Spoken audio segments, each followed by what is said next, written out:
Lauderdale while wearing a pair of red women's underwear on his face. He argued that the underwear complied with the federal mask rules, but the airline disagreed.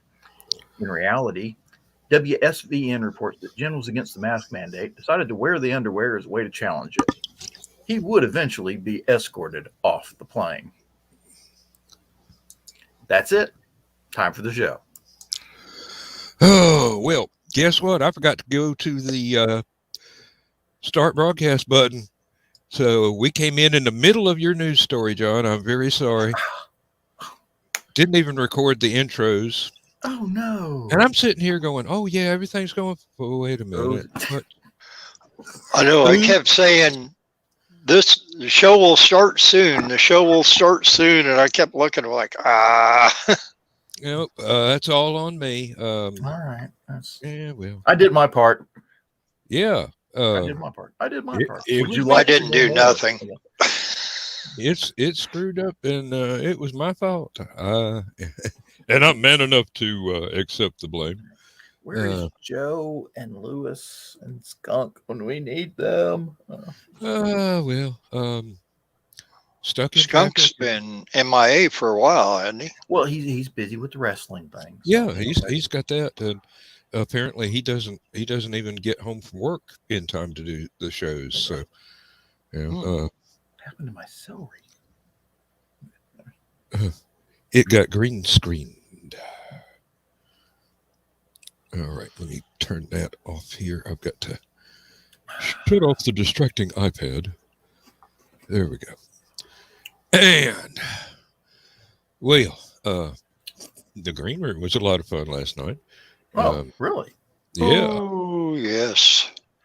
Had some new people in there that had their first time, and probably their last. After seeing how we act on there, I'm sure they're pretty much used to intoxicated people talking over each other. So. Yeah, I resemble that remark. Cheers. Okay. All right. For those of you who are new to the show, I don't imagine there's a lot of those right now. This show started as a way of getting around going to sci-fi conventions and fantasy conventions, stuff like that, because of COVID. They all got canceled. So this show is basically based upon the conversations you hear at sci-fi and fantasy conventions after the main program is over. When the convention's programming is done, everybody's just sitting around at the hotel or in the con suites or in the lobbies of the bars at the hotel, whatever, and just the conversations you hear there at those times. Which, for those of you who've never been to a sci-fi convention and stayed overnight, those are actually the better conversations. Yes. And to quote one of my favorite singers, the freaks come out at night. Mm-hmm. And it turns out that just about any topic at all will be broached by somebody somewhere.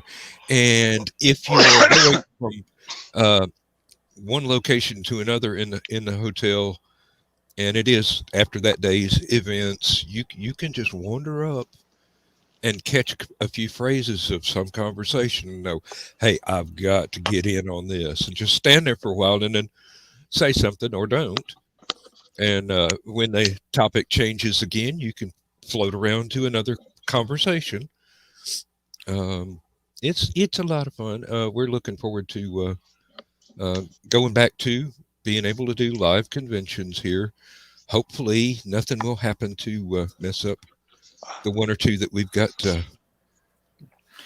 Yeah, I'm supposed to be going to one next month, and I'm starting to wonder about the Omicron variant, and Joseph Biden putting the foot down, and well, because he's talking about shutting things back down again. I mean, he didn't shut enough down on the airports because he allowed all the people that lived in the U.S. to come back from South Africa to the U.S. And of course that went everywhere. But This is now aliens. This is why the aliens will not visit us, because we are that stupid. Okay. Well, or they just sit up there in their little spaceships and laugh at us. But you do it. It's your show. Hey. Yep. Or do they just kind of go by real fast and lock the doors as they get into our neighborhood? Here's the thing, John, and you and Dan, since you guys are, brought up the thing about conventions and that, because I've been hearing things about, they're talking about indoor dining being shut down again. They're talking about, just a lot of things because of even though the Omicron variant isn't as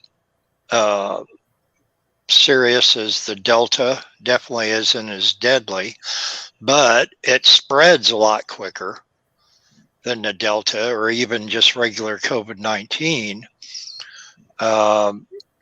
Do you see anything possibly shutting down in next spring when we're all geared up and ready to head out? And here's my idea.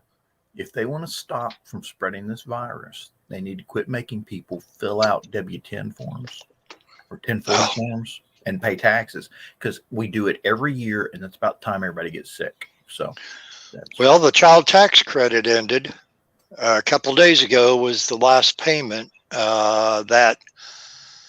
What does the president call that bill? Rebuilding America bill or something? That's better. Build Back Better. Thank you. I knew I had something with those words, but it's stuck in the Senate right now, and it's going nowhere. And Manchin is one of the main people who are keeping it from going nowhere. I believe the term that is commonly used is pork barrel spending. Yeah. Well, for one, they're wanting to make the child tax credit thing a permanent monthly check. And it's like, where's the money coming from? I mean, yeah, they're printing up more. That's where it's coming from.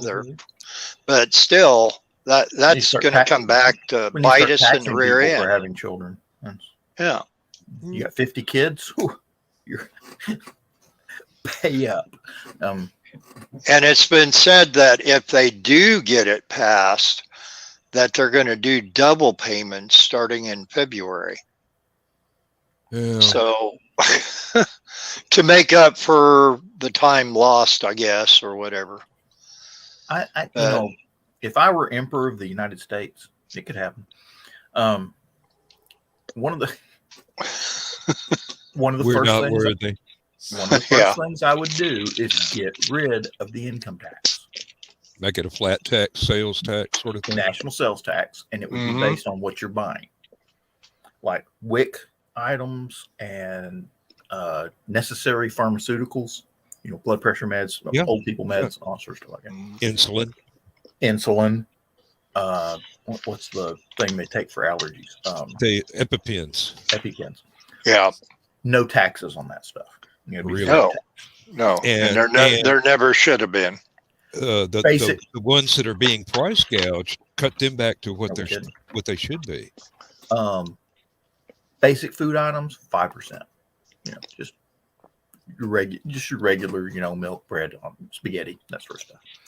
And then your upper level food items, say Angus beef, lobster tail, stuff like that, that's going to be the 10% stuff.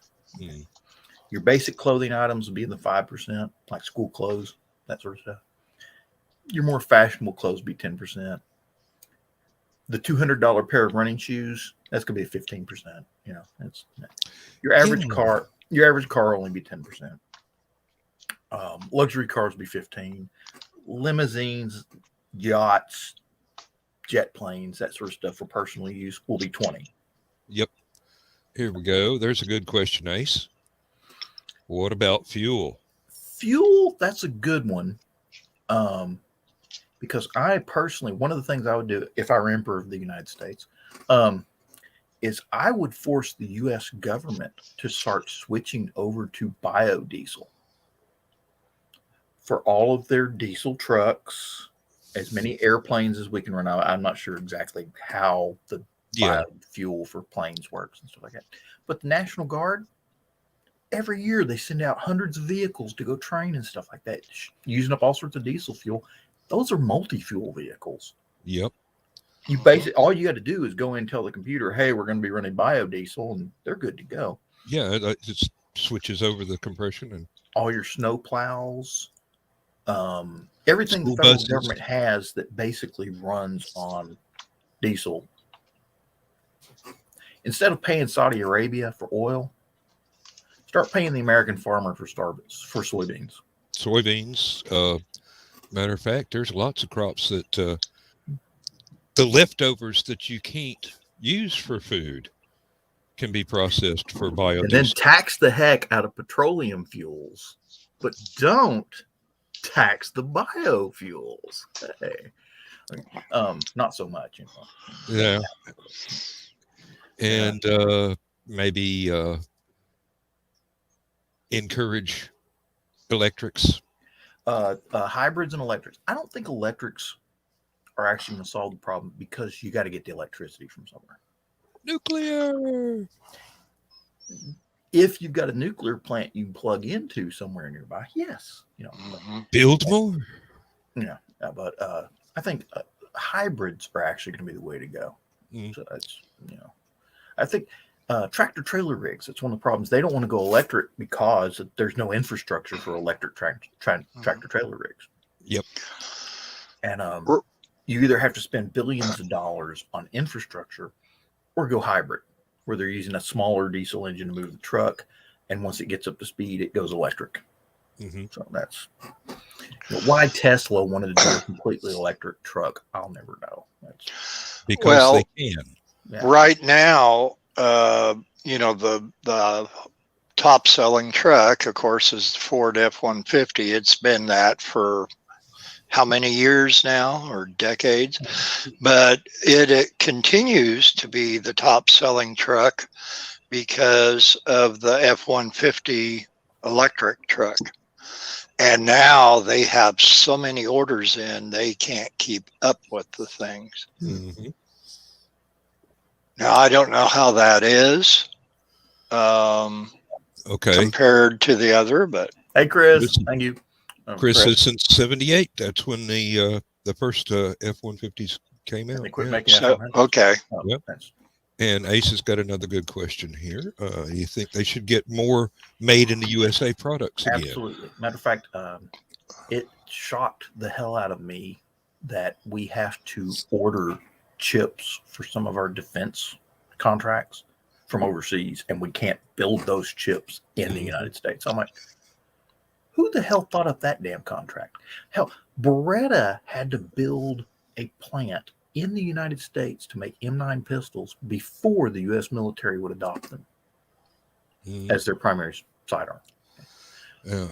FN, we love their machine guns, but guess what? They had to build plants in the United States to build the machine guns before we would adopt them. Oh, hey, Emily, thank you for showing up, and bye. Bye, Emily. Bye, Emily. Yes. We're getting a lot of Russian spam bots that hit the site every night, and it's Dan's fault. No, not really. They hit things that I don't have anything to do with it except being a member of the audience. And some things that I'm not even in the audience. So because right now what you mentioned about the chips and with the electric vehicles, the batteries, the parts are from one place. They're in one country. They're manufactured in another country, and then they're brought over to our country. Now, how that is improving our carbon footprint, I don't know exactly. But I know it's making a very expensive battery. That if something goes wrong with that expensive electric battery that Tesla or whoever puts out, we're up the creek without a paddle. If it's not under. Now, I can't remember who it was said they come out with a new style battery that is based on iron instead of lithium. I was just about to mention that, and like you, I cannot remember exactly where I read the news I or also who the can't. source was. Well, of course. Now, how expensive is it? Though that's the question. And how sustainable? I mean, if it only does half the job that a lithium battery is, Well, twice as much evidently, battery, from what I read, it was supposed to be as good or better than lithium and charges much, much faster. Yeah. So this would get rid of everybody's preconceptions that you pull into an electric charging station, you're going to be there all day. Right.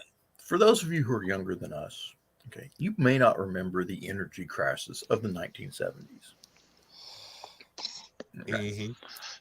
Lines at the gas station, gas prices went up 5 times what they normally were, and everybody quit making V8s and started making 4-bangers. Yep. Yeah. That was the end of the muscle car as we know it for a long time. They came back, but it took a while. Sort of came back. Yeah. And then when they did come back, there were so many electronic modules on it, you couldn't fix the damn thing yourself. Yeah, that's another problem that I've been having with modern vehicles is I used to be able to do a lot of basic maintenance on a car. What was the joke I saw the other day? In the 70s, your owner's manual told you how to set the timing and the valves on your car. Nowadays, it tells you not to eat the battery acid. You know, I mean, it's like, yeah. But let's see. If I were emperor of the United States, I would legalize drugs. I would bring back the Model T. You know, that might, because then everybody could work on them. Strangely enough, can you imagine if they brought back a Model T with modern technology? Mm-hmm. It's a possibility. It wouldn't need anything more than a 4-banger because that's all it ever had. Exactly. Just, soup it up so that it's very fuel efficient, nice and quiet, meets emission standards, and everybody would love driving those things around town. It'd be the new Mini Cooper. Yeah. And but they're very versatile. Okay. If I were emperor of the United States, I would legalize drugs and tax the hell out of them. Mm-hmm.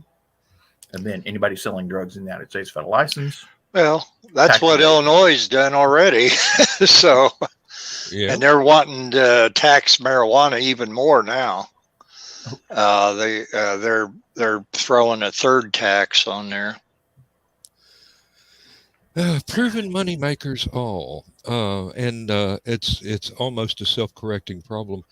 People that have addictive personalities would, you'd really have to do something about insurance and medical care and stuff like that, so these people can get help. That's what the taxes are for. Yeah, and get help and therapy and whatnot, and maybe look for the root cause of the problem, rather than just treat it as some kind of isolate. Well, the sad thing in Illinois is when they legalized marijuana for both medicinally and recreational, they thought, we're going to be making a ton of money off of this thing and that. And then they started, giving out grants for dispensaries and everything, all everywhere. And they're continuing to do so, but they found out they weren't making that much because it was so much more expensive. These people can still go buy it off the street illegally, get it a whole lot cheaper and get a bigger buzz off of it. Basically, that's what it came down to. So then they threw a second tax on there. Yeah. And then they think, okay, we're going to make up for it with the second tax. And now they're finding out they're not doing that then. So now they're talking about a third tax. I know a bunch of guys that basically they got prescriptions from medical marijuana because of PTSD. Mm-hmm. They were part of that big program about treating PTSD with medical marijuana. Yeah. The problem was it's not like the U.S. government paid them enough money to be able to afford U.S. government approved medical marijuana. This is true. And they weren't writing a prescription for it. So they basically they had permission to use it, but they had to go find it on their own. And if they did go get it on their own, it was too damn expensive. Okay. So basically, I got a bunch of friends that are growing their own marijuana back at home, and Yep. I've been saying for years that if it's legalized in Georgia and it's not some limit of how 10 plants is all you can grow, I could get on the tractor and fire up the family farm again. And there's just something really funny about hearing the words growing marijuana and tractor in the same sentence that brings up shades of South Park, and that's. I'm sorry if Error 44K was an actual person, but you got to be talking about the subject at hand. We're just not taking chances with the botnet right now. No. Yeah. You guys can sell whatever you want to on your own site. You're next, Chris. we're not so sure that's actually you, Chris. Oh, it's actually him. I can recognize the way he types. Atrociously? Well, no, not totally. Well, actually, I only see one mistake, actually. So that ain't bad. I take back what I said, Chris. I'm sorry. Oh, slowly. Yeah. That's how he types, slowly. Well, no, it's more I recognize you by your word choice and the speech pattern that I have heard you in person use. So when I see something familiar like that in text, I'm fairly sure that's the real person, because it's very hard to get somebody's accent down in typing. That is one thing. I want to mention this again just because it really it stuck with me. It was how short everybody is. It's like when we all met in person at HalloCon, the first thing everybody said when we saw each other was, I thought you'd be taller. Because I literally thought Dan was at least 6'2". If I had run true to the family genetics, I would have been. I'm actually the midget in the family at 5'11". Are you 5'11"? Okay. Yes. Yeah, I was 5'11" in 8th grade. Dad was even 6 I'm 5'8", feet. but on video I look a lot taller. Mm-hmm. That's a camera. Well, you got the broad shoulders and everything. I do look like a football player until you see me in real life. I look like a dwarf, and like somebody shaved a dwarf. Okay. I've got to make an emergency run to the smallest room. I will be right back. Tell us more about your plan if you were to rule the world. Oh, if I were to rule the world, are you? Oh, he's leaving. Well, I can't tell him if he's leaving. Jeez. Okay. Well, I'll say it anyway because he wants to. Okay. One. You heard that thing about everyone said, "Oh, the border wall's evil" and stuff like that, and Trump shouldn't put up a border wall, and he's an evil person, racist for doing it, stuff like that. Wrong. We need to control our borders. Okay. That's just simple defensive strategy. You just don't let people walk into your damn country. You just don't pull the door off the front of your house and just let people walk in. But that's not to say I'm against immigrants coming to the country. It's just that we need to control it. Okay? So we need to set up more border stations along the borders so that they can get in easier and get documentation. Mm-hmm. And my first thing was, they come in, they go to these border stations, you sit them down, somebody takes their information, somebody that can speak the same language they do, and culturally understands what they're talking about. Put it in the computer. If they don't have any information, like they don't have a birth certificate or driver's license or whatever from their own country, fingerprint them, possibly DNA, depending on, where they're from or where they claim to be from, that sort of thing like that. Get their photograph. Okay. issue them photo ID similar to a U.S. driver's license or something like that, and attach all of their own documentation to that card they have. Right. And run a COVID test. It depends, During the times, well, right now you would. Right now you would have to. Nowadays you would. 10 years from now, who knows? We might be doing Ebola test in 20 years. And we don't hopefully a lot sooner than 10 years. But and then once you give them their card, once you get all their information, you give them their card, welcome to the United States, spend lots of money because we're being taxing the hell out of you. Okay. And that's it. They've got their card. We've counted them. We know who they are. And every time they go in and buy something, now I said national sales tax. Guess what? They're paying taxes every time they buy something in our country. Mm-hmm. Of course, if they keep the receipt, you would be unable to legally purchase anything in this country without paying taxes. If we had a national sales tax. Right. All the illegal immigrants would pay paying taxes every time they bought something. So. Yep. And my thing is, I had somebody holler one time about, it's horrible what he's doing and all this, and it's continuing now. And, they're separating children from their parents and that. Yeah, and no, they're sending them ahead and for them to get rid. But here's the thing with me. I'm all for legal immigration. There's no reason not to. That's kind of what the whole Statue of Liberty standing out there on that island's all about. But the thing I'm not for is somebody forcing their way, ahead of the legal people trying to get in. You talk about cutting in line. You welcome your neighbors into your home, but you don't welcome a thief into your home. Okay. Well, and it's no different really than you having your own private property and then say, Dan, who lives out there in the sticks. Way out the sticks. Yeah. Way out down in the boondocks. And I can't sing any more of that without copyright.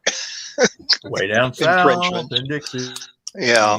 So we'll mix about 3 different songs together, but as Dan doesn't want anybody marching through Georgia onto his property and squatting and then taking up residence and that because it's his property. Now, if they were kind of on their, a streak of bad luck or something, I'm sure Dan would do something to help them out, maybe give them a meal or let them stay there overnight or something like that until they can get them to where they can, where they need to be, Contribute to the local charity. The ones that takes care of immigrants and the homeless and things like that. I think they do good work. Sure. They need to organize a bit better, and they need to cut back on the number of administrators that get paid outrageous sums. And this is not just right here; it's all over the country. Most of the cost of anything is administration. So put them on minimum wage and see how many things get changed in a hurry. I will not mention this organization by name, just out of fairness of that and anybody who supports it.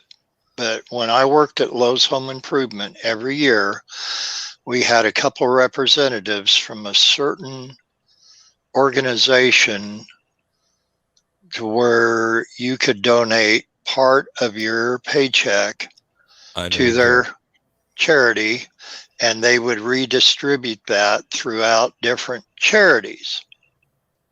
So they were basically a middleman. And I always reneged on having any part of my paycheck on there because I actually donate directly to certain charities that either have helped my family or someone that I knew that were in desperate straits.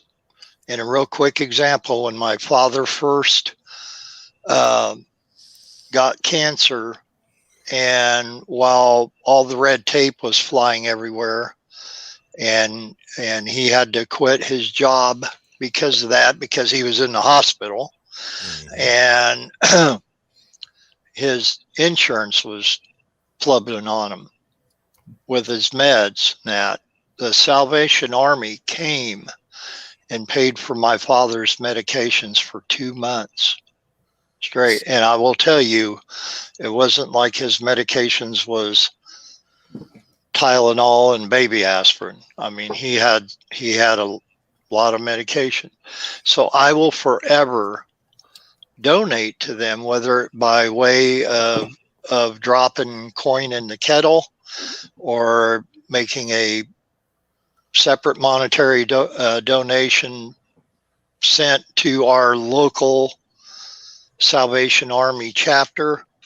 And there's one or two more like that I do that with. But I don't want to deal with middlemen. Because I find out that the percentage that goes off to the other charitable organizations are a good considerable bit less than they keep for administrative costs. There was something similar, which I expect is actually the unnamed organization who collects stuff in the name of charity from your paycheck. And I was donating an hour's pay every week. And I was making much more than minimum wage. So, until I found out that somewhere between 5 and 7% of what I donated was actually going to the charities. The rest of it was going to the administration of the organization that was collecting the charitable donations. So I put a halt to that, and I haven't had anything to do with them since. You got to do your homework on that. I'm not saying that they're super evil or whatever, because I think they were forthright into letting us know how much of this. And we would go back every year, once a year. We would go back about probably 5 or 6 of us at a time and sit there, listen to their spiel. And then if we agreed to it, we signed off on it, and then that was it from there. But they were also there to answer questions, and they didn't like some of the questions some of us were asking. But they had to come out, and they had to show their paperwork, and which that's fine.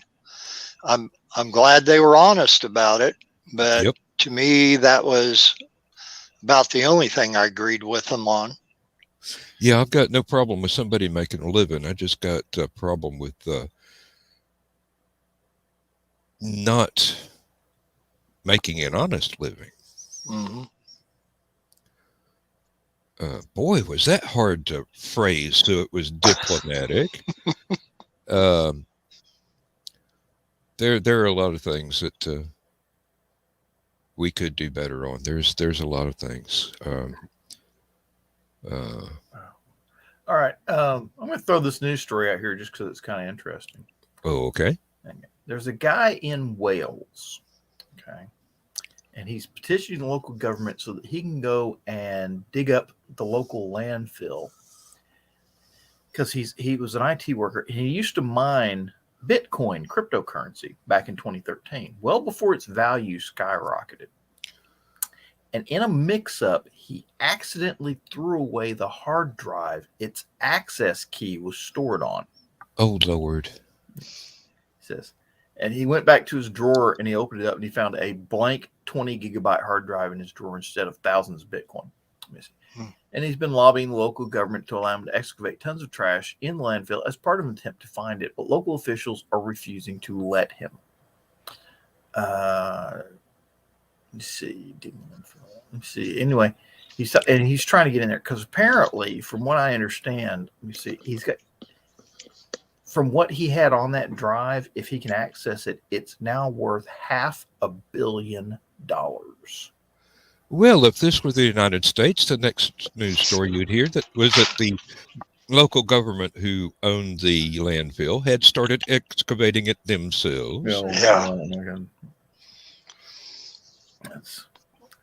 Of course, they'd say it's for a different reason, but they'd say, "Oh, we're looking for Jimmy Hoffa, murder victim from a cold case file." Yeah, I need to go look that up and figure out if the FBI ever found a barrel of Jimmy Hoffa in it or not. I don't think so. Otherwise, the Unsolved Mysteries group I was in would know about it. So they've been very quiet since they announced they were going to look into it. Okay, and then you know how the FBI is. You heard about that one guy that he claimed he found a site where a bunch of Civil War gold was buried, and apparently the FBI, because of where that was buried, the federal government had to get involved. FBI showed up, and that's the last anybody heard of it. Yeah, there were some. There were a couple of gold mines out west like that. Somebody stumbled into something that. Have you ever heard the one about? There was supposed. I can't remember. There was a gold mine out in New Mexico. I think it was New Mexico, but it was supposedly they had buried millions and millions and millions of dollars worth of gold down in this gold mine that belonged to the Aztec Mexicans or something like that. Some famous treasure.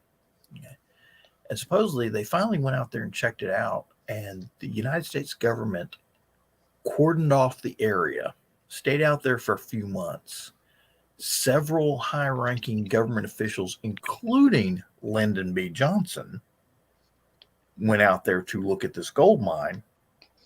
And then shortly afterwards, Lyndon B. Johnson had an airstrip built on his ranch. and several planes landed there. He'd tell you, no, that's not it at all. Lady Bird Johnson was doing her planting her landscapes full of perennials, native plants to that area. What the heck happened? Chris is getting no video on Facebook. Don't know. Chris, go to my personal Facebook page. Oh, okay. Oh, okay. He says it's working. He says it's working. Okay, must have been just a. I blame Dan. Hey, I didn't click anything but Chris's message. So if he's got embedded code, then that's what it was. So, no, it's probably just either Facebook. It's probably either just Facebook or the internet connection itself. Well, I went out for supper. My cousin had called me and said, "Hey, do you want to meet up for supper?" And I said, "Okay." And she was asking me, and she's the one that comes in every once in a while, Sarah Heiser.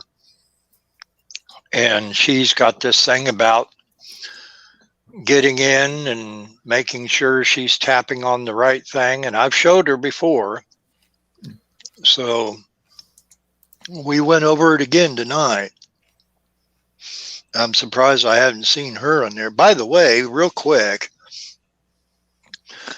the reason why she wanted to go out tonight, she had brought me a nice Christmas present. Ah, that's always nice. And it is a very nice compendium of Star Trek. It has all the characters in the book. It has costume designs from the episodes, stuff about the writers, and even the ships, the original Walter Jeffrey designs on that. Very, very nice book. Very good, hefty coffee table book. And Sarah, if you are watching, it had a plastic wrap on there, so I didn't open it up while we were eating, but I did look at that when I got home. So thank you again, for that, that was a nice Christmas present. And in the same sort of vein, Lindsay got me a coffee table book.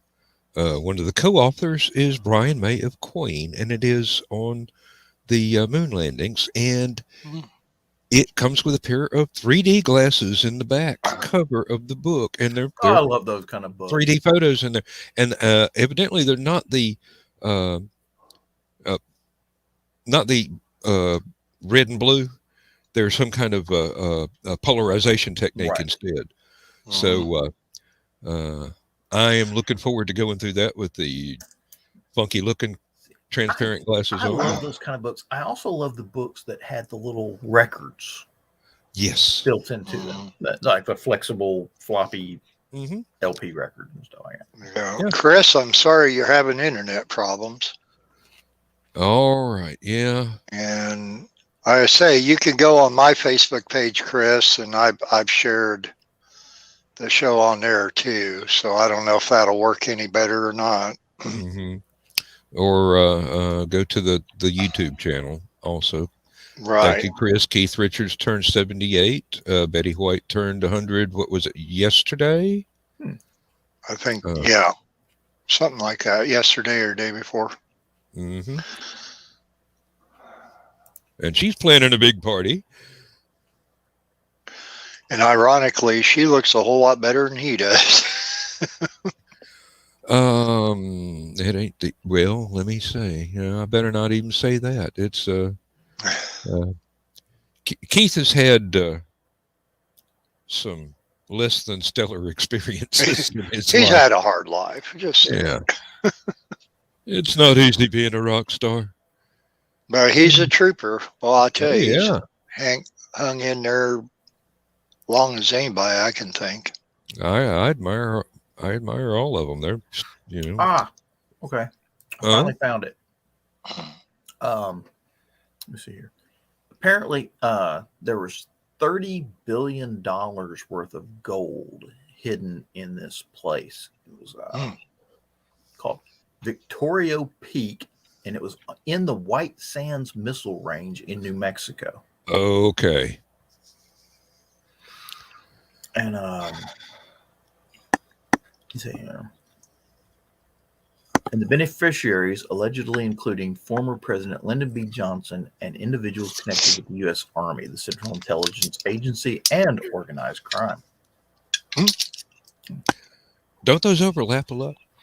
Pretty much just, I mean, it's universal. I mean, it's, U.S. Army, Central Intelligence Agency, Lyndon B. Johnson, organized crime. I mean, they're all, interchangeable. What year did this happen? Oh, let's see here.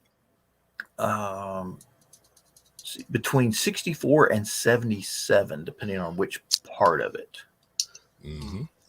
And I remember this from Unsolved Mysteries on TV. That might be where it's, I think I watched it on that too. It was named after 19th century Apache war chief Victorio, and apparently served as a repository for immense quantities of gold mined centuries ago by Spaniards and Indians and smelted into tens of thousands of crudely formed bars.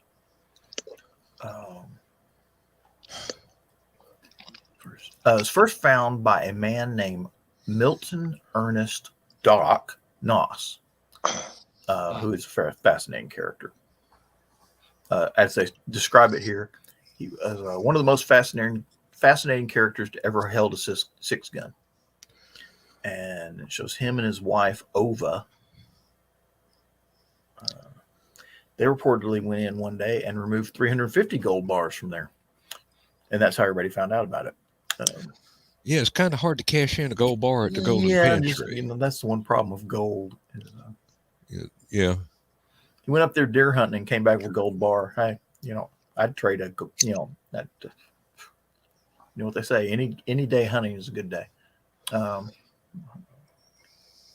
Especially when you come back with gold bars. Yep. It is not one of those things that you can easily exchange for paper money nowadays. Depends on who you know, Dan. Depends on who you know. Well, it might be safer to And it's not the easiest thing in the world to melt down either, but might be safer to. You know, all you got to do is know somebody in the jewelry business. Uh-huh. You know, okay, let's see here. Well, you mean you can't just take it to one of those gold for cash places? No, checking the cash. Checking the cash. We buy gold. No, you don't. We buy gold. Hey, You we do, rip off our gold. Joe will tell you we know somebody like that. He runs around chicken soup. So that's.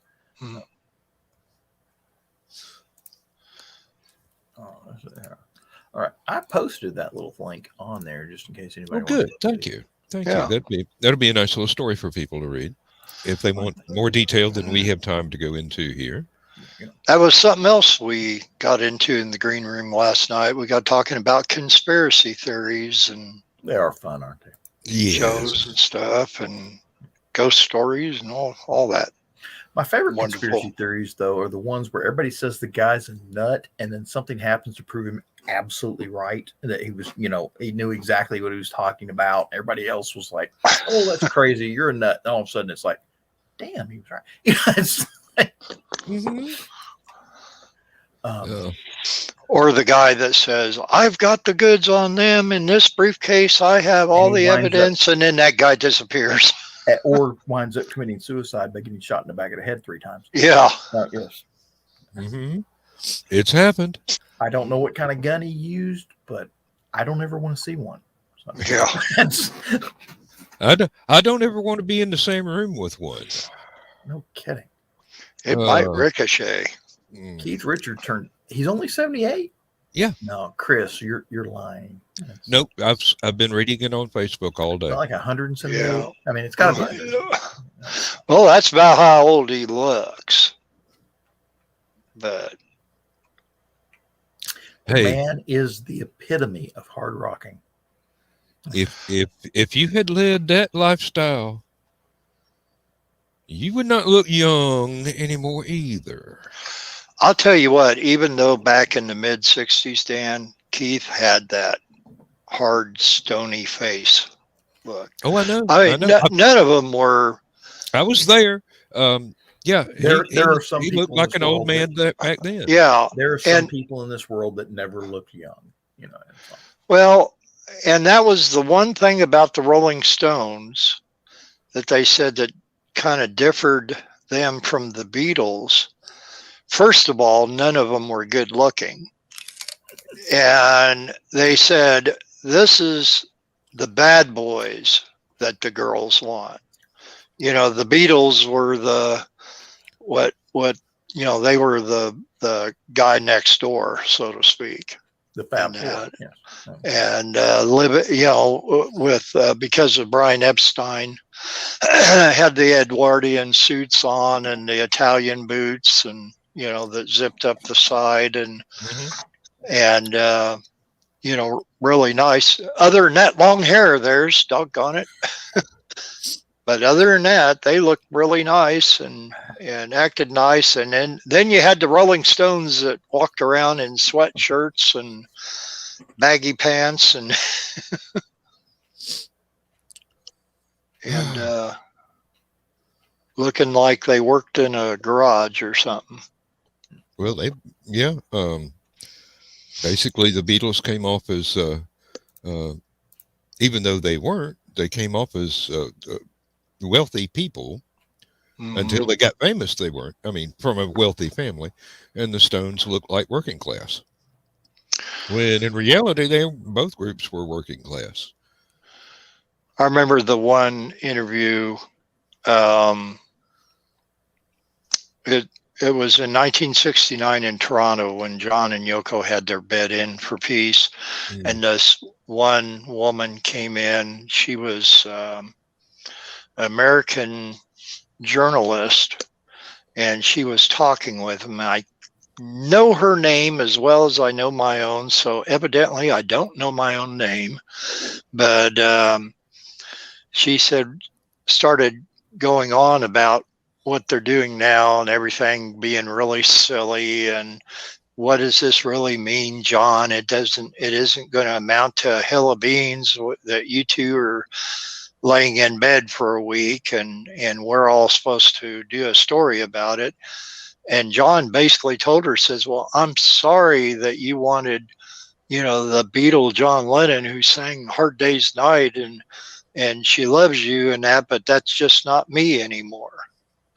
And in essence, it really wasn't him then so much as what Brian Epstein, once again, and to a certain effect, George Martin even kind of had a way of pulling in the reins on the Fab Four to kind of keep them from, being the bad boys that they were before when they first met them in the leather jackets and that. Yeah. And John wearing a toilet seat over around his neck while they were playing at the Rathskeller in Germany.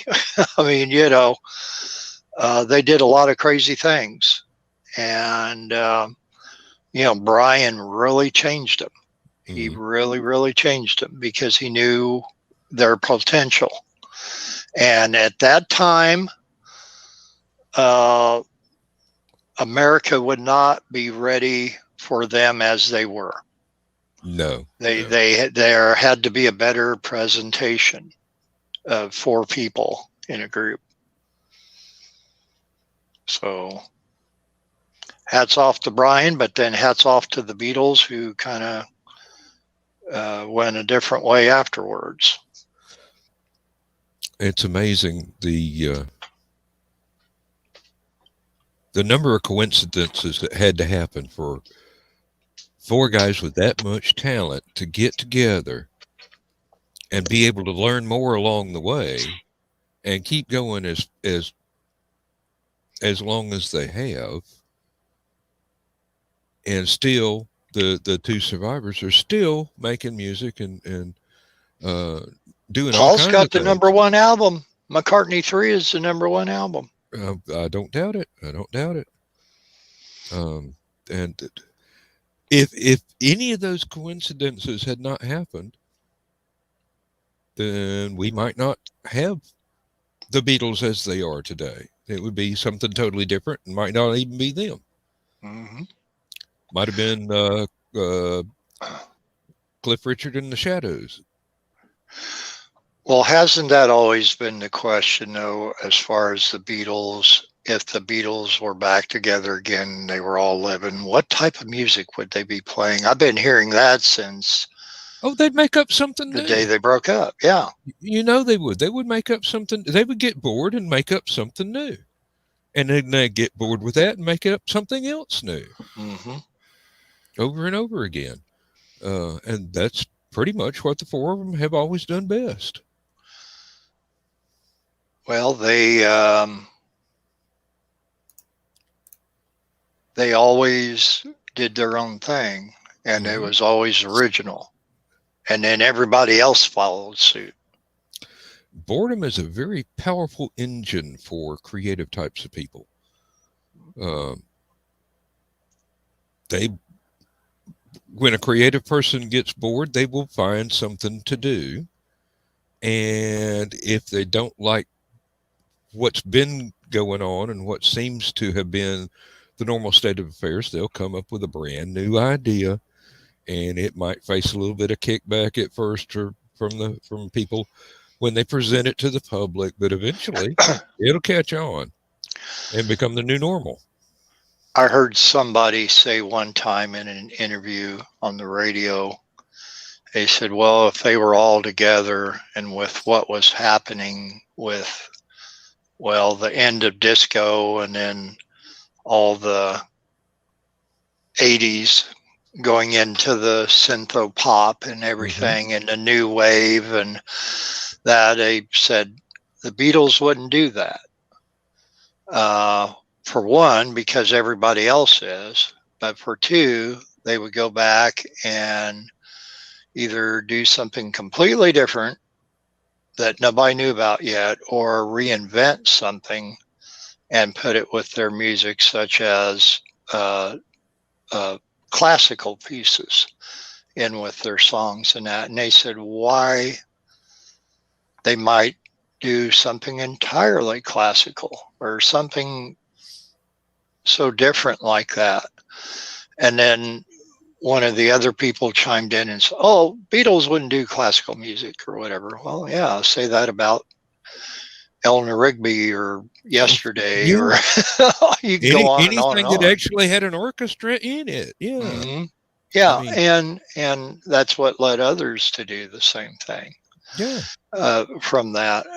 So and that didn't mean that would change their classification, that they would no longer be rock musicians or anything else. But it's like anything else. They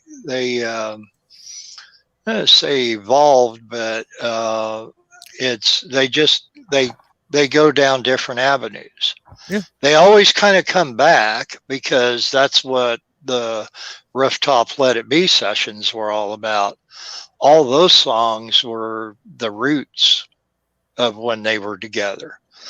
That type of stuff, it will always be there, and it will always be a part of the Beatles. But there will be plenty of other things about the Beatles, whether it be psychedelic stuff or anything else.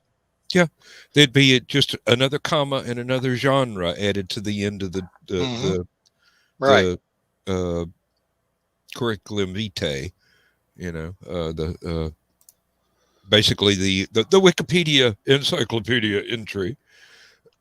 Now, having said that, there are some groups, one of them that I particularly and dearly loved in the 70s, that I really, really just wished it had not gone down that road. But Chicago, and I know you know, Dan, and I'm going to yield that to you.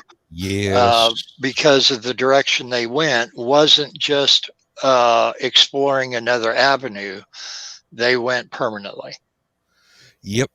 When they dropped the brass section, they were no longer Chicago. That's the way I look at it.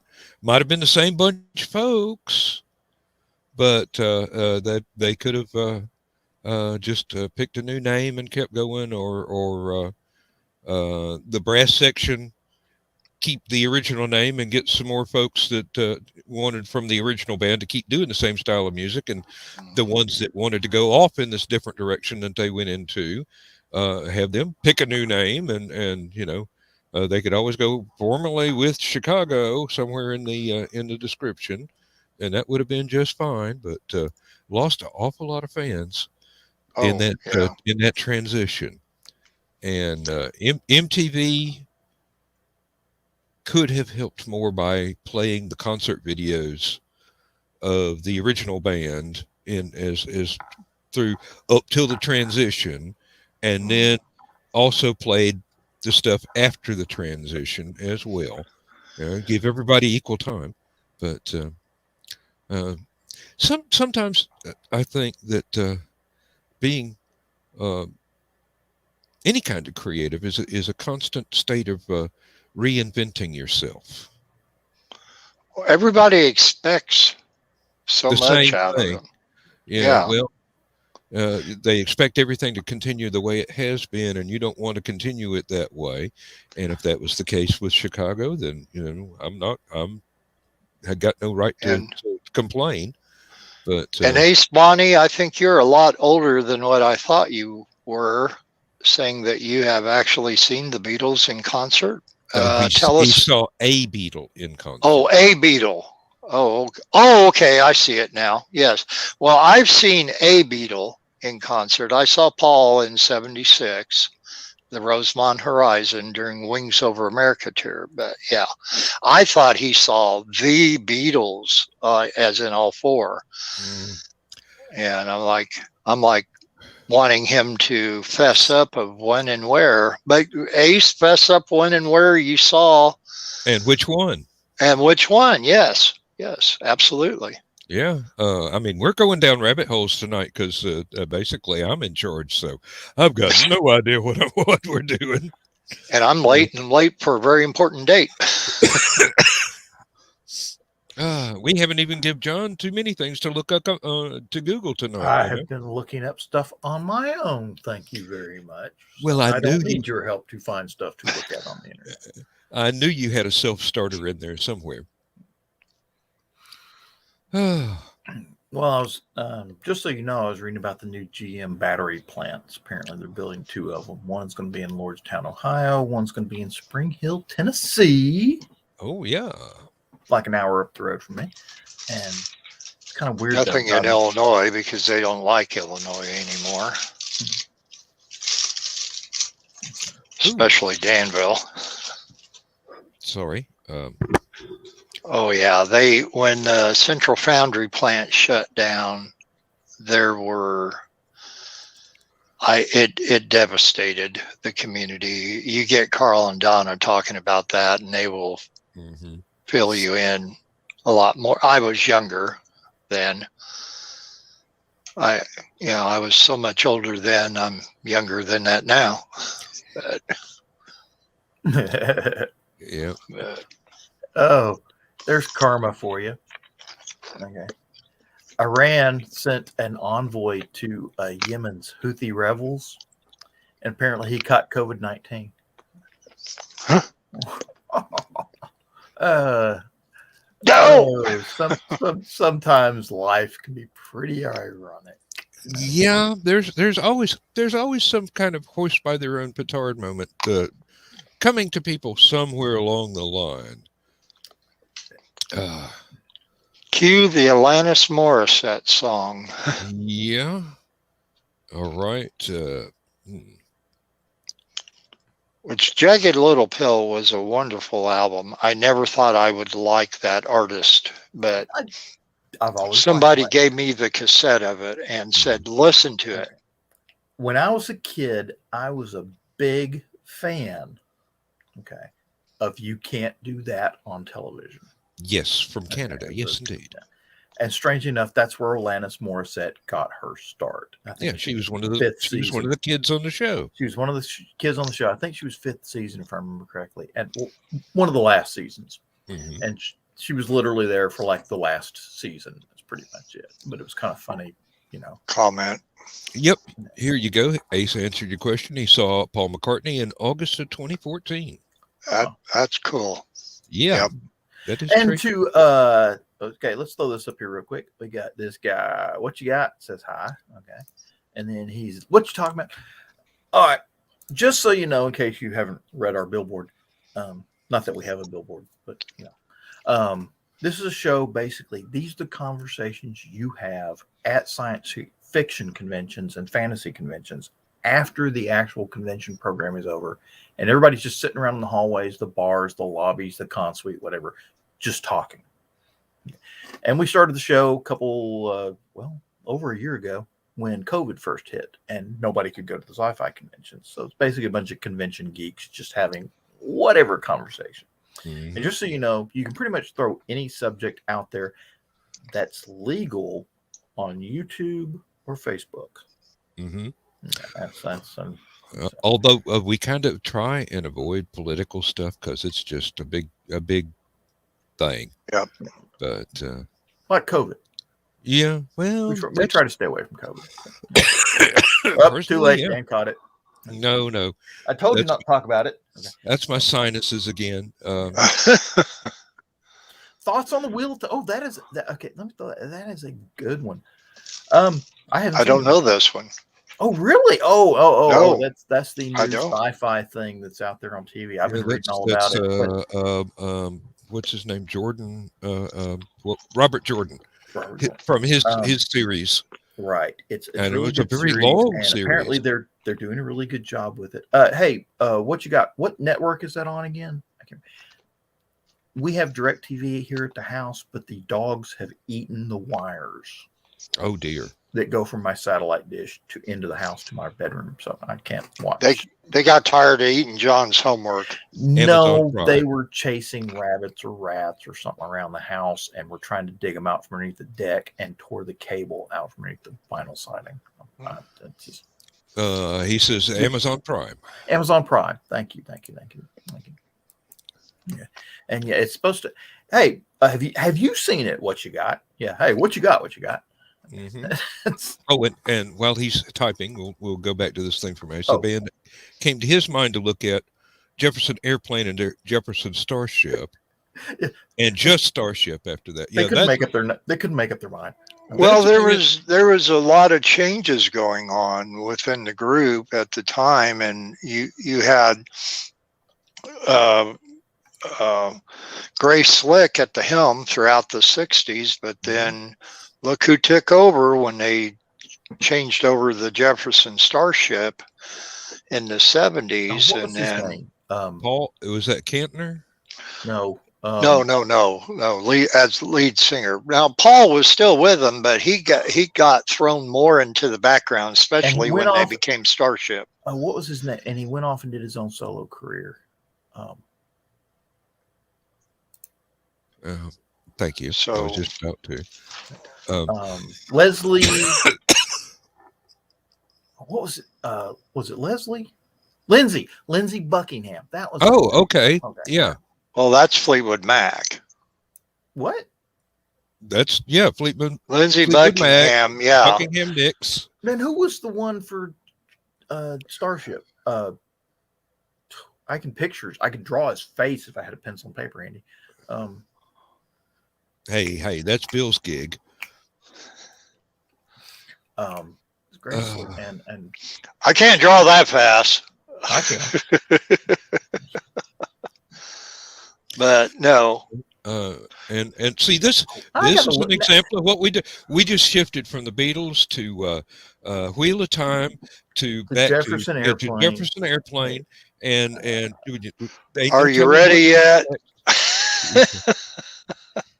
Yeah, the main thing about Jefferson Airplane is the joke was whoever was romantically involved with Grace Slick was the one in charge of the band. So Marty Ballin was mostly Starship days and that, but then you had, and you touched on him a minute ago, Mickey Thomas really took over vocals and basically a lot of everything when they went to just Starship in the 80s. And that, but Marty Ballin, God, he wrote all those wonderful songs during Jefferson Starship days, and Grace was still very much part of it. Like I say, Paul Kantner was more in the background. Jack Cass eventually left. He was MIA by the 80s. But they did. Ace is right. They went through a metamorphosis for good or for ill. I think for good in the 70s because they were kind of fizzling a little bit after Woodstock. Well, I wouldn't say right after Woodstock, but it did kind of decline within about a couple of years. And then that's when Starship really their Red Octopus is probably their pinnacle album that had Miracles and so many other singles off of it. But it was, I look at it this way. You have Jefferson Airplane, the whole group, and that is the plant. And when the one bloom is starting to wither some, the other one is budding up. And that's what was happening when Airplane was starting to wither. Then by 1972, Starship bloomed. Yeah. And it was a nice full bloom for probably 6 or 8 years. And then it started to subside a little bit. And then you had the other bloom of Starship. And of course, love it or hate it, We Built This City was a big hit for them. And I know WLS, the Rock of Chicago, the big 89, with the 50,000 watt mofo that made you hear WLS all over the place. They had a special version of we built the city where they're going through and you hear all the different stations and the different well, they call them on-air personalities now. Back then they were just rock jocks. And you heard WLS. Hey, Jody. Hey, what's up, Jody? I had to duck out of watching Jody's program to come here and get started with this, as I do pretty much every Saturday night. But he was doing a real good show. Joe's planned guest, for some reason, had to be absent. What are you talking about? Just your fault for ducking out on the show. No. I had to. I've got commitments, and he understands that. I always go back and watch the rest of it on the replay. Might take me a day or two, but I always do because I hate missing things. I got to watch everything on a replay. Yeah. But that's good though, because you can turn it on, and the good thing about these shows are, if you're watching Jody's show, Nita or Meredith. Ted's, Brian's, anybody's out there that you prefer to listen to, that's exactly what you can do. You treat it like radio, you listen to it, you got it on the background, and you're going right along with everything while you're doing what you need to do during the day or evening. Or if you miss it because of work commitments or family stuff, you can always go back the next day or the day after and pull it up again, watch it in its entirety. Oh wow, I didn't even do that. Yeah, we are a proud part of the Rising Tide Broadcast Network, and there are shows every day of the week. Some of them are Monday, Wednesday, and Friday. Some of them are Tuesday and Thursday, and stuff like what are you guys talking about? Stupid O'Clock and Last I can't see anything. Yeah, I know. That's because you're hiding behind the billboard. That's really good. You ought to just keep that up the rest of the show. I think that would be wonderful. No, I need to redo this because Michaela's show has changed, and some other shows have been added, and some times have been changed, and some folks are going to a wintertime hiatus, and then coming back next spring. And some folks are just ducking out for the holidays. Wait, that guy right there, he got abducted by aliens. He doesn't do that show anymore. Okay, you got to change that down. Which one? That one right there. Well, I'm sorry, I can't see anything that you're pointing to. You can't see anything. How do you think I feel right now? You're the one that popped it up. I thought he was talking about Ted there for a second. He said abducted by aliens. I thought he was talking about this conspiracy show. Okay, yeah. So, hey, speaking of that, winter hiatus. Yeah. Obviously, 1 week from today is Christmas. Is that a dirty word?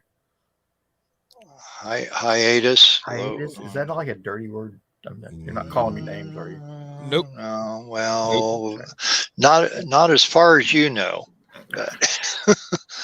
And we covered that last night too. You're doing really great, John, as far as you know. Really?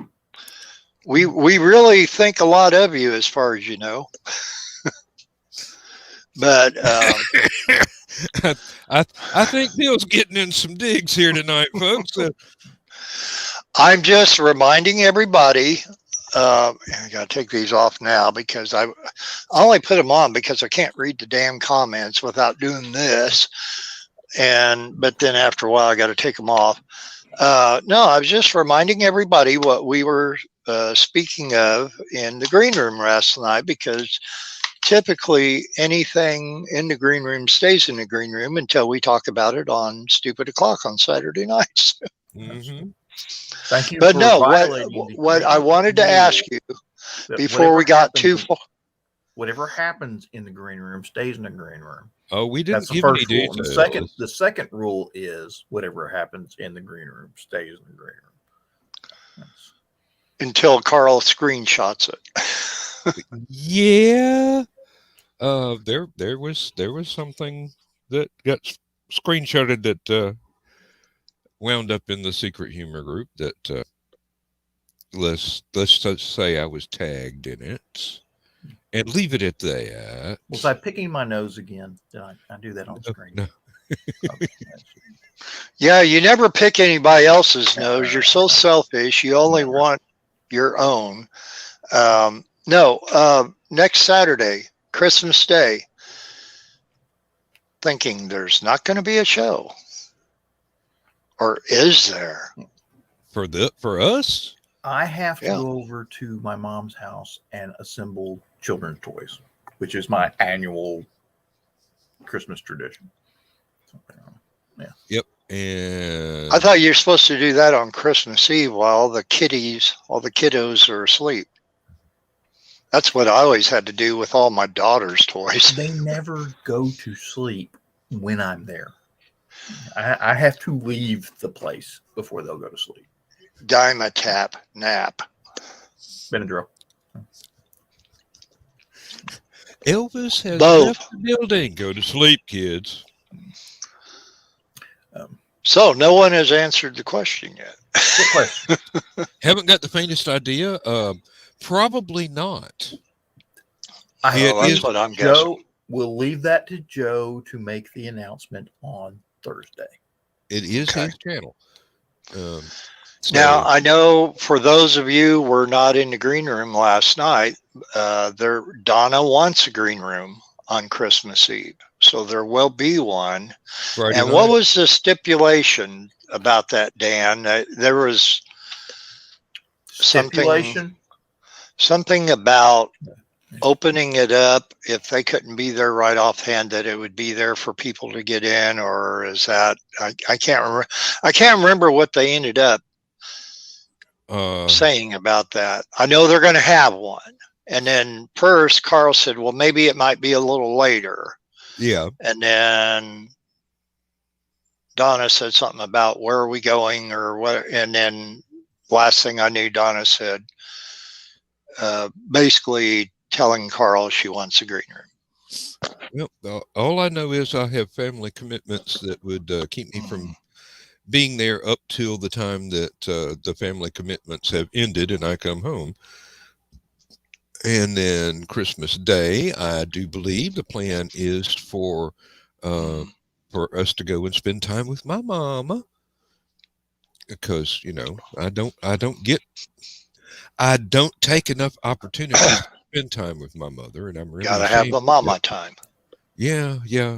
I love her so much, but life gets in the way, and that's a sad thing because it's a good thing for me because it's I don't get enough of family time, being my family's restricted to adoptive family now, but I will be with them next Saturday. Obviously, I think that if Joe does decide to have a Stupid O'Clock Saturday night at the regular time, I would quite imagine that I would be back home for it. Late as it would be, but I'm pretty sure since Saturday night Last Man Standing doesn't start till Sunday morning, if Joe decides to have Stupid O'Clock Saturday night, then I would go ahead and do Last Man Standing, and unless it turned into a George Carlin stand-up routine and I was here by myself. I'll be right back, gentlemen. Okay. I thought he said I'll be right back, Joe. Like he knows Joe is watching us. He's like Big Brother. I went over to visit my mom the other day, and apparently she's got the foster kids. And the foster care network brings in Christmas presents for the kids. Kind of cool. But we never know what they're going. They basically submit the names and ages and, boy, girl kind of thing. And then the presents show up. So we never know what we're going to get until they actually deliver the stuff, right? And I went over there to visit my mom, and they had already delivered the stuff. So it's already there. Don't tell the kids. And she's like, yeah, I've been trying to hide it from the kids, but it's all. And she wants me to go out and look at it. I'm like, these kids aren't going to leave me alone to let me go out in the garage and look at stuff. They're going to try and follow me out there. How old are they? There's a 2-year-old that acts like a 3-year-old. She's huge for a 3-year-old or a 2-year-old. There's a 4-year-old going on 5, and there's a 5-year-old going on 6. So, oh boy, yeah, they're good Christmas age kids, but they're into every damn thing. So yep. You can't go to the bathroom without a bunch of hands and fingers sticking underneath the bathroom door. So it's like, hey, what are you doing? I'm using the bathroom. Are you using the bathroom? Yeah, that's why I said I'm using the bathroom. Yeah. Are you about done? Yeah. I'd be done a lot faster if I weren't answering all these damn questions. But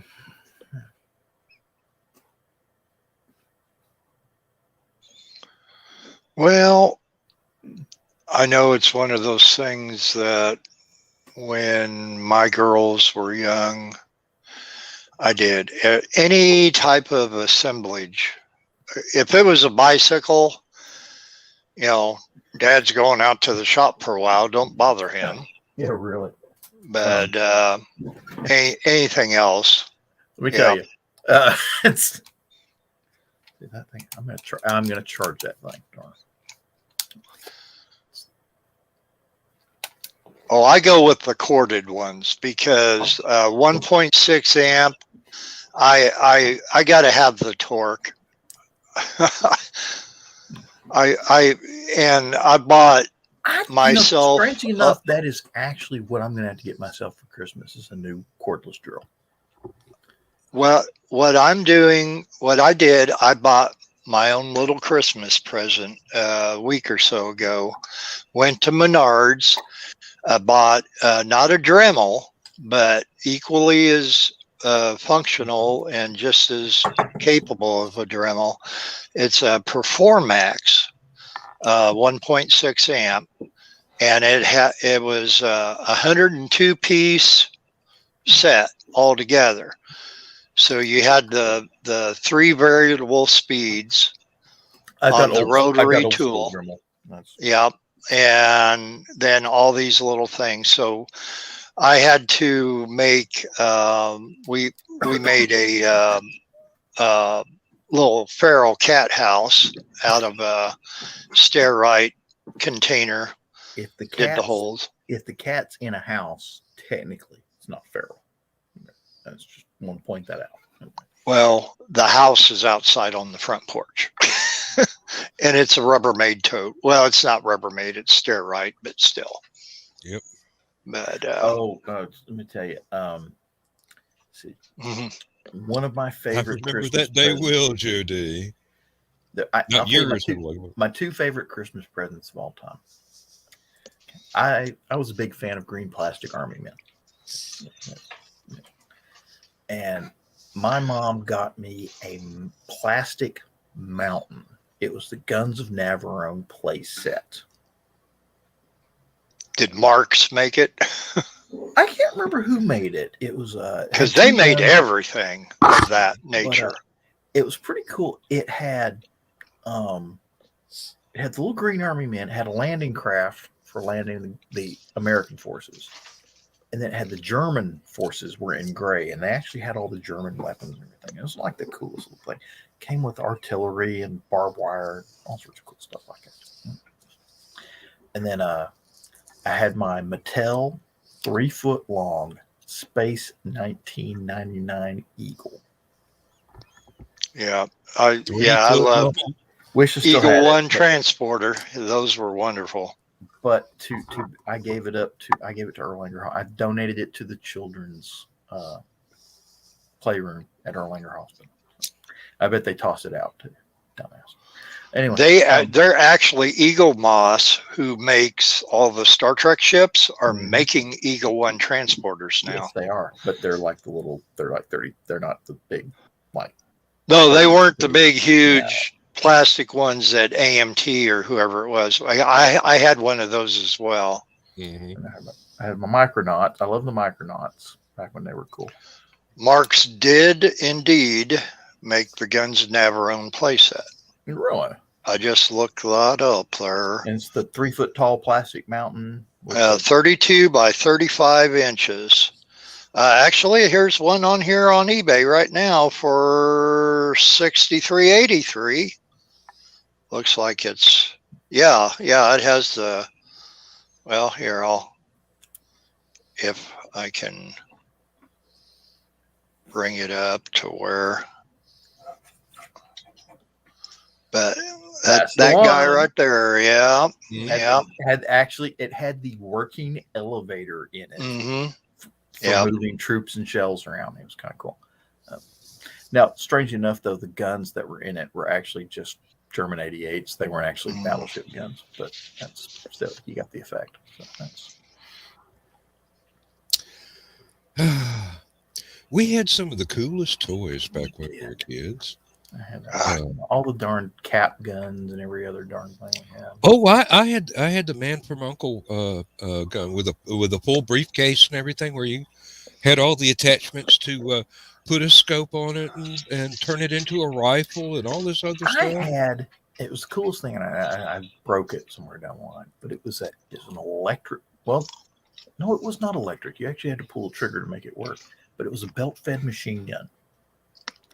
And when you pulled the trigger, it'd make the machine gun sound, but it would also move the belt, because the belt was just one long connected chain. And it was like, you pull it, and everybody thought that was the coolest thing. Oh.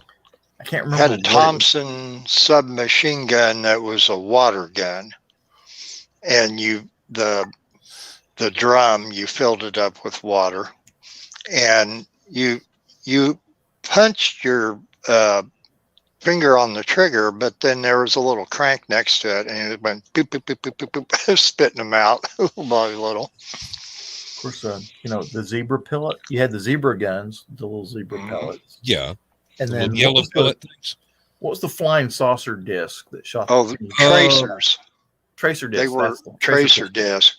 Yeah. And I had a Star Trek phaser tracer disc gun. Those were cool. I started to say after their heyday, they got remarketed as Star Trek phasers. I had the Star Trek phaser flashlight.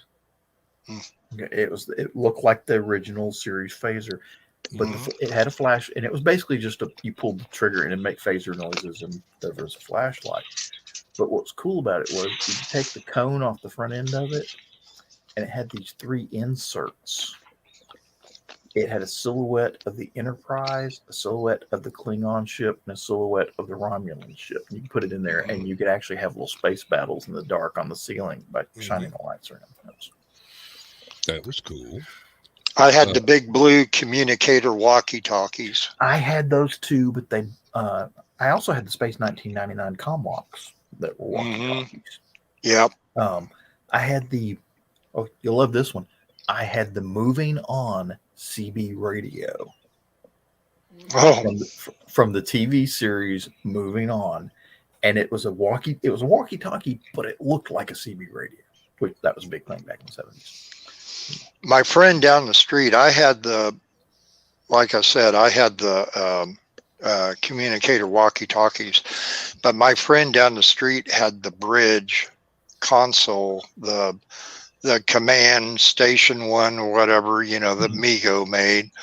And it was, of course, on the same frequency as the walkie-talkies. Yeah, they were all Citizens Band Channel 13. When I was a kid, the kid that lived up the hill from my paternal grandmother, he had the G.I. Joe Mercury space capsule, and these were the 12-inch tall G.I. Joes. So it was a big old sucker. One of the things I had Scott Noonan had that, if I remember correctly, in my neighborhood. Scott Noonan had it. So. One of the things I had was I think it was a Texaco oil tanker with electric motors, and you could actually put it in a pool or a pond and turn the rudder, and it would go around in circles and whatnot.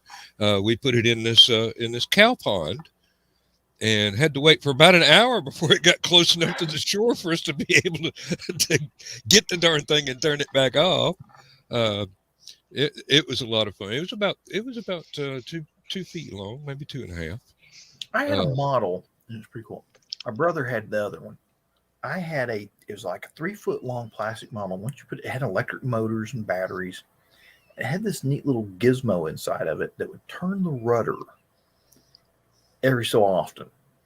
And if you put it in a pool, depending on what setting you had on it, it would do a figure 8 in the pool. Mm-hmm. Judy's brother had the Jeep and the tank for the 12-inch. We had the tank at one time. It's like a chaffy. It's like a chaffy. I had the sea sled actually. I had the adventure team headquarters that had popped up, and he set up in there in the tower, and then you had the spotlight that went back and forth. It looked like a POW camp or something like that. Mm-hmm. Yep. It all folded up together. You could pull it down and fold it up, and it had a little carry handle. And then my was a model of the HMS Hood. Oh, okay. And my brother had the Bismarck. And of course, after we read the story, I was like, give my brother the Bismarck. Son of a bitch. Damn Nazi.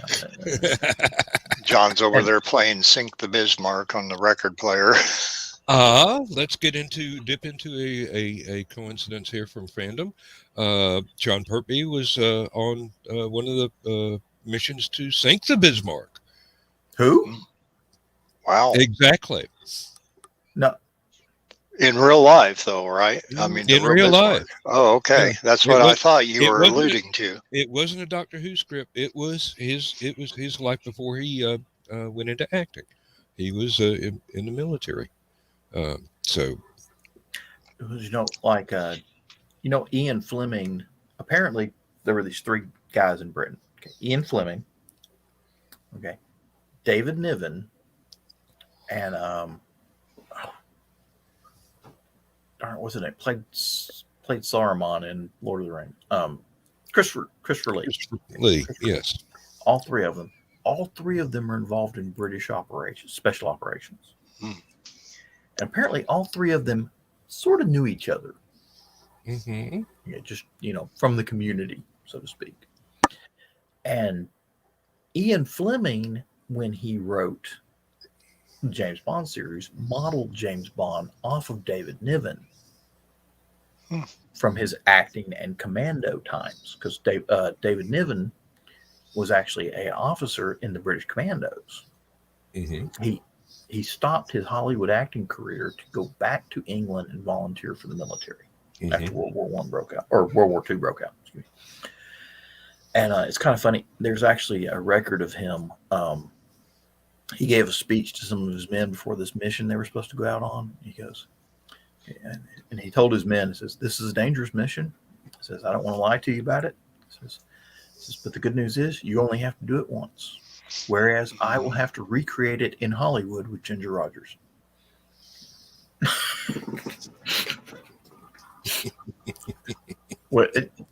That's actually the kind of lieutenant you want to have if you're going into combat. It's somebody that can at least lighten the mood as you march forward into death. Yeah. Almost certain death. And of course, there's that famous line about Christopher Lee where, yes, having been in Special Forces Command. Yeah. What's his name? Did the Lord of the Rings series? Peter Jackson. Peter Jackson told him, "I want you to imagine what it's like for someone, what it sounds like when someone gets stabbed in the back." But Christopher Lee looks at him and goes, "I don't have to imagine." That's been there, done that. Let's take 2. Okay. Yeah. Yeah, and Jimmy Stewart dropped his Hollywood career to go and join the Air Force, and he demanded to fly rather than be with the entertainment. My great uncle that we saw the picture of wanted to join the military in World War II, but the problem was he had a back injury from college where he was playing football, hurt his back, and they weren't going to let him. So he petitioned a friend of his, John Ford. John Ford had joined the Navy and was part of the Special Operations Group under Wild Bill Donovan. And his job, John Ford's job in the military, was to do documentary films for the military. And there's this, if you ever see the movie, there's a very famous movie about it. I think it's called John Ford Goes to War. If you ever get a chance to see it, watch it. Mhm. Chris Christopherson narrates. It's actually pretty good. But John Wayne went to John Ford and told him, says, hey, military turned me down. Is there any way you can get me into the military? John Ford went and talked to Wild Bill Donovan. Wild Bill Donovan said, yeah, we can do that. So they sent him a letter saying, yes, we'll accept you into this thing, report on this date, or something like that. Well, John Wayne didn't answer any of his mail. It went through the studio because, of course, he was getting all sorts of fan mail. Stuff like that. Mhm. Studio saw that he had got accepted, and got rid of the letter and never told John Wayne that he had been accepted into. I bet he was pissed when he found out. I don't know that he ever found out. Oh. I think he died and then it came out. Oh. Somebody was afraid for their life there. It wasn't John. But strangely enough, well, if he did find out, strangely enough, shortly afterwards, he started his own production company. So that ought to tell you something right there. Mhm. Of course, who was it? Nikita Khrushchev Yeah. put out I can't remember if it's Joseph Stalin or Nikita Khrushchev put out a hit on John Wayne. That there were several Soviet agents that were supposed to be hunting him down, trying to make him die in an accident. When was this? I bet they were shaking in their boots. Just look it up on YouTube about the communist John Wayne communist assassin. Because that you find on Google. I'm pretty sure that most of that is still classified. Okay. Yeah, I'm pretty sure that many a Soviet agent got caught going after John Wayne. But supposedly, I think it was Nikita Khrushchev actually met John Wayne or sent him a letter, I can't remember which, and said, that was Stalin stuff. I canceled all that. We're not doing that anymore. Please don't hunt me down like a dog. Oh, Lord. And this is an example of the kind of topic drift that we go through in these conversations at conventions. I mean, we're typical in that here, especially when we have even more people in the show and more minds jump tracks to a new topic and more suggestions from the viewing audience. And hey, this is exactly what the show is about. So we're doing real well. And let's see, we have another 23 minutes until we have to close up shop here and move over to Last Man Standing. And John, you are, as always, more than welcome to join us if you feel like staying up late. Otherwise, it'll just be me and Bill. And in which case, we'll talk about cartoons and music and stuff. And Chris will wish he was right there with us. Yeah. I am looking on military.com right now, and it's saying, talking about John Wayne being a huge anti-communist, right, which on is the why rise, and Stalin wanted to get rid of him. Yeah, it's it does say that Stalin was the one that more than one hit squad to do the job. And he said that he saw the Duke as a threat to the spread of communism around the world, and especially in America. Well, what do you know? And according to the book, John Wayne, the man behind the myth, Soviet filmmaker Sergei Gerasimov, I don't know, told Wayne of the KGB plot in 1949. What the Duke and his Hollywood friends did to the hit squad is mind-blowing. Obviously not one to let a thing like communist assassins get him down. Wayne and his scriptwriter, Jimmy Grant, allegedly abducted the hitman, took them to the beach, staged a mock execution. No one knows exactly what happened after that, but Wayne's friend says that the Soviet agents began to work for the KG, or I'm sorry, for the FBI from that day on. And it goes into other things, which I won't bore you with all that, but I thought that was the most interesting part of it. That, I'm telling you, that is just the tip of the iceberg as far as the whole CIA, FBI intelligence thing goes, because there's so much we will never know. Could you imagine? I mean, that's why John Wayne wasn't a general. Can you imagine can you imagine being a Soviet intelligence officer and you get your hands on a film of John Wayne executing one of your agents? Oh God.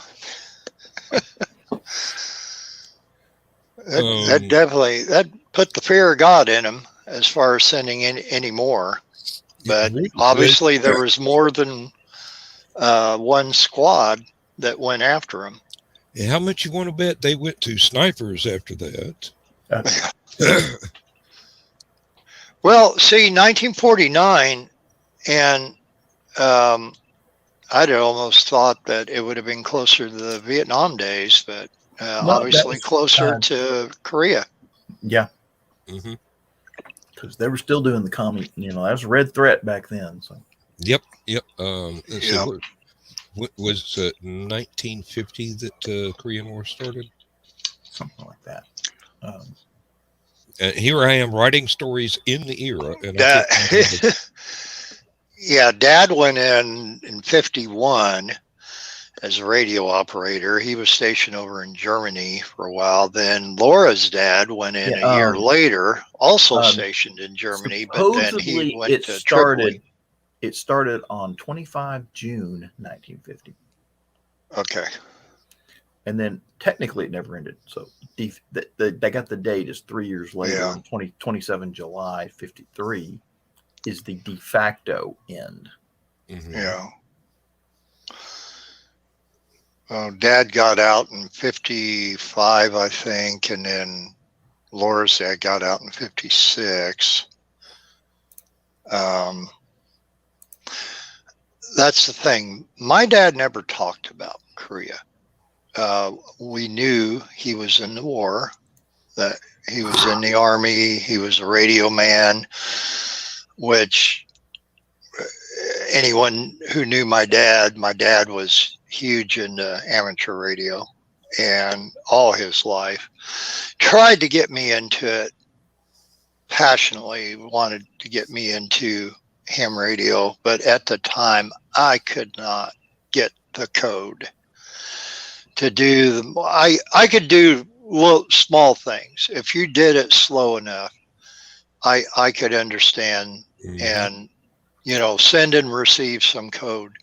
But to the speed that they required you to do it to pass your ham radio test at the time, I couldn't do it. And of course, what was popular in the mid 60s or 70s at the time was CB radio, and my dad hated it, but he said, okay, if you're going to get into it, he said, you got to get, well, of course, back then you had to get a license. Yep. I was one of the last people that was required to have a license. I had mine, KVF 5171, and I still remember that to this day. But it was one of these things. Okay, I don't want you to do this, but if you're going to do it, it'd be like your parents catching you smoking Marlboro cigarettes. I don't want you smoking the Marlboros, but if you're going to do it, just do it the right way, or do it at home, or what. I don't want you having sex with girls, but pack the condoms. Yeah, exactly. If you're going to smoke pot. I got exactly that talk, John, when I was in college. It was like, well, we know that you're in your late teens now, and girls are really attractive, so we really would like you to abstain till you find the right one and get married. but here's a pack of condoms just in case you can't stand up to that standard. When I was in high school in the late 70s, we had friends who had parents, and this is more than one set of parents, that, hey, if you're going to party, come on over here. We have a rec room down in the basement. You can party down there. We're going to take your keys. And you either have to find a way home or you got to have a ride or whatever. Bars, and that just, nowadays people hear that kind of talk and they shudder. They have shivers going down their spines. How could they? How cruel is that or whatever? Well, I'll tell you what, it saved a bunch of kids from driving drunk, killing themselves or killing other people. The ones that did die were the ones that went out partying out in the middle of nowhere and had to sneak off. Edge of the woods. School and people were sneaking alcohol. You never heard about people drunk driving, getting killed or any of that. It was so rare. It was that 1 in 1,000 thing. And now it's like every summer spring break breaks out. It's like every high school around here has half a dozen casualties. Yeah. Well, one thing is there are more people, and they're stupider. And another thing is that there are more people partying than there. And there is the freaking internet. Social media is above and beyond, and that's why we hear about wars or anything to the degree that we do, as opposed to just watching Walter Cronkite show some film footage of Vietnam on the CBS Evening News at 6 or 5 o'clock, whatever time zone you were in. Yeah. Yep. We were watching Huntley and Brinkley and Walter Cronkite. Did Walter Cronkite do two broadcasts every night? I'm not sure. I'm really not sure. I only knew him as doing the CBS Evening News right before our local news at 6. But did he do 2 of them? Did he do one for Eastern Central and one for Mountain Pacific? It could be, but maybe. Since they were broadcast in 2 different time zones. Because where I live, I'm literally, I can drive, let me see what's east. I can drive, 20 minutes that way, and I'm in a different time zone. Okay. Same here. And I was born in Biloxi, which is Central Time Zone. And then I grew up in Tennessee, which is Eastern Time Zone. So that was always fun for me as a kid. Mm-hmm. And but I just thought about that. Did ours Walter was Cronkite actually work twice as hard as I thought he did. And see, I remember watching him. And those were the days from Cherokee Eastern Time Zone. Live broadcast. He was 5:30 there, and when we came to Danville, he was still 5:30 here. How was that? So maybe he did do 2. So did I record it and then do it on the next? I always thought it was live. Wasn't it always supposed to be live? It was. I don't know that. I mean, there were interviews and things like that or whatever that they would show that was recorded, but I always thought what they did was live. Obviously, no, back in the day, we actually had this stuff called magnetic recording tape back in that day. They could actually record it, and you'd think it was live. But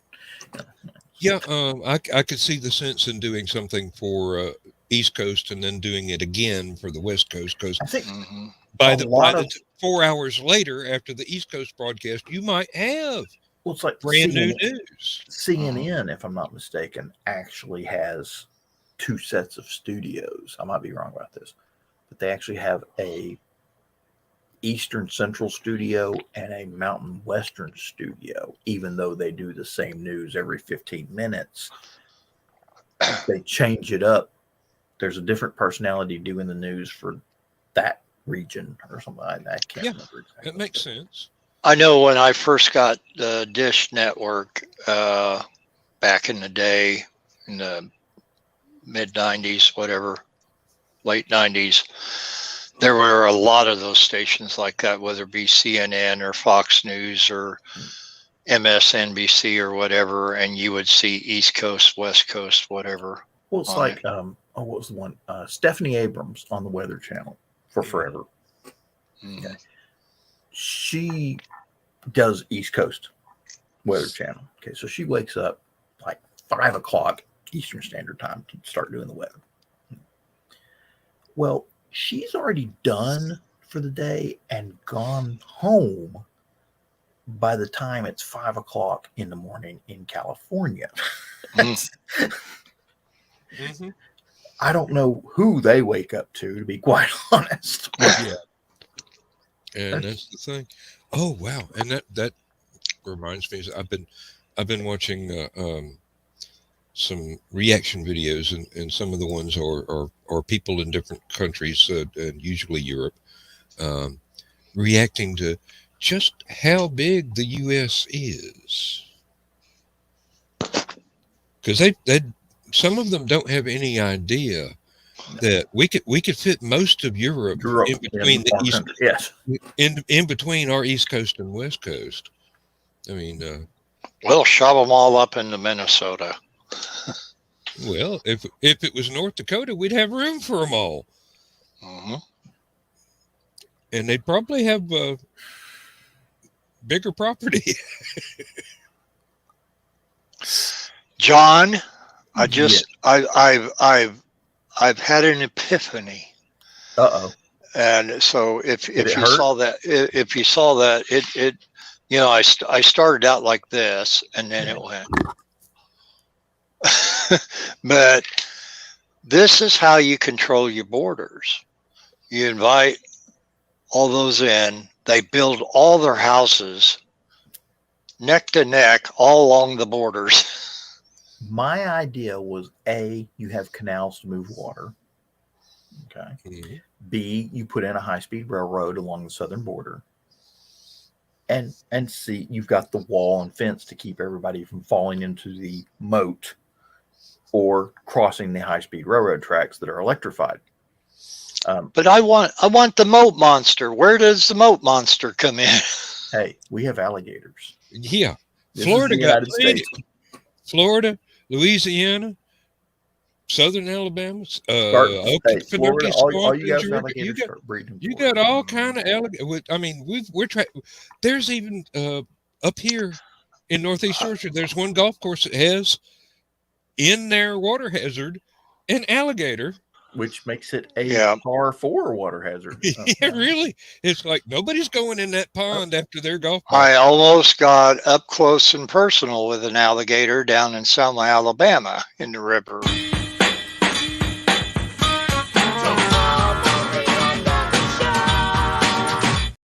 Yes, indeed. And not that I meant to be rude, but yes. Oh no, you were watching the clock much more assiduously than myself. Deciduously? So, I'm a tree with apples? Assiduously. Oh. The apple didn't fall far from the tree. Depends on how far that. Good night, Ace. Yes. Yes. Ace, stay up with the night owls for last man standing. To quote Annette Funicello, now it's time to say goodbye to all our family. MICKEY MOUSE MANSON. Just me and Charlie. That's a new. Well, you said say family. You didn't say which one. So. Oh God. There was a guy in my junior high school that wanted to run off and join the Manson family during the Tate murder trial. And I'm going, dude, you do realize. But no, he didn't realize. And of course, he was one of the bullies. So, it made sense. I knew a person who. Oh, go ahead. Oh. There's a Hard Rock casino in Biloxi, Mississippi. And when you go in there, they got all their memorabilia on the walls. And one of the things they've got is this nice old lady who was a seamstress for this one band. She used to go out on stage and pick up all the underwear that girls would throw on the stage. Okay. She made a quilt for the band. and this thing it's like for a what's the California king size bed quilt hanging on the wall in the Hard Rock Casino in Biloxi, Mississippi. It's all bras and panties, the whole damn thing. Of the Manson family? Oh, yeah, actually, to save my life, I cannot remember which band it was from. Frank Zappa had a routine about that. That he did on stage while they were playing. He'd had this little chat session in the middle of a song. People would be noodling around on their guitars and whatever instruments in the background. The volume would be lowered, and he'd be going, "Yeah, whip it off, throw it on stage. We're making a quilt." I wonder if that was that. I wonder if that was it.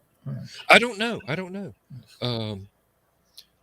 They had the Hard Rock Casino down there, and then Hurricane Katrina came through and ruined a bunch of their exhibits. Just tore the place up. So. And they were missing a lot of stuff. And strangely enough, a fisherman found Dimebag Darrell's electric guitar that had been donated to the Hard Rock Cafe. Found it in a net when he was out fishing. Brought it back. They had it preserved, and it's still at the Hard Rock Casino in Biloxi, Mississippi. It's beat up all to hell, but it's Hey. I knew a guy, speaking of the Manson family a little bit ago, who used to write to Charlie Manson in jail. And he was showing me letters. Most of the writing was pretty unintelligible. But what you could make out, and I saw where it came. He had the envelope and everything, and it looked legit. But what I saw, that what you could make out was unintelligible for a different reason. It was just flying off in every direction. He was writing not just horizontally, but in little corners, and writing other things in between lines and down vertically on the one side. And I kept telling him, the guy's name was Craig.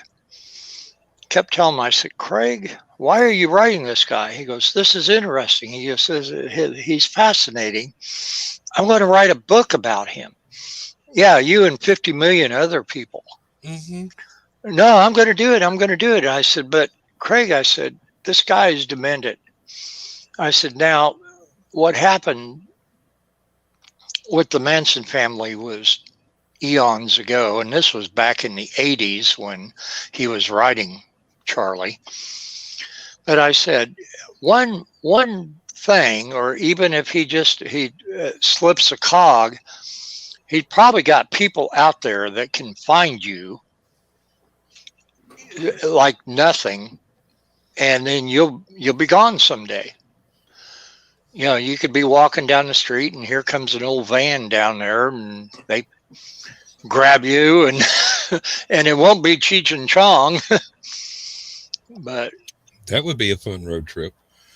Yep. But he wrote him for about 8 months. Yep. It's astounding how many letters get exchanged. Oh, and here we have another Russian bot. Goodbye. Do svidaniya, Augustine. Tavares. Yeah. Oh, back in under a different name already. That was quick. Oh, yes. Oh, you're going to make me late with going over and starting the other show while John ends this one. Are we going to do that now? Is that what we're doing? Yeah. Yeah, because if I'm listening to High Flight and I'm watching the stopwatch click down for Last Man Standing, I sometimes get confused about which is going where. I like to wait till the end of High Flight. So I've seen it because one eye goes this way and then the other eye goes this way, and then both together he crosses. Guess what time it is, everybody? let's go ahead and start it up because it'll take a minute or two. Good night, Via everybody. con Dios. Good night, everybody. Yeah, let me see. Where did I put that button? Button. Where's the button?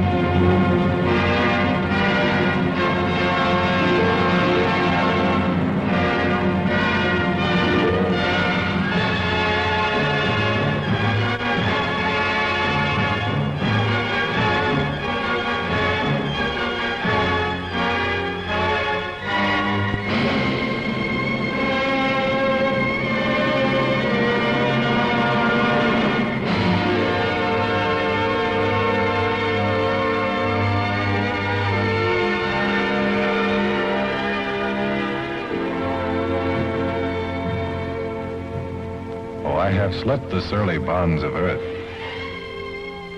and danced the skies on laughter-silvered wings. Sunward I've climbed and joined the tumbling mirth of sun-split clouds and done 100 things you have not dreamed of. Wheeled and soared and swung high in the sunlit silence.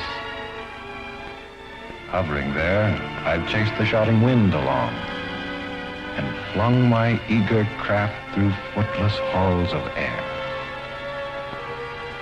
Up, up the long, delirious, burning blue, I've topped the windswept heights with easy grace, when never lark nor even eagle flew.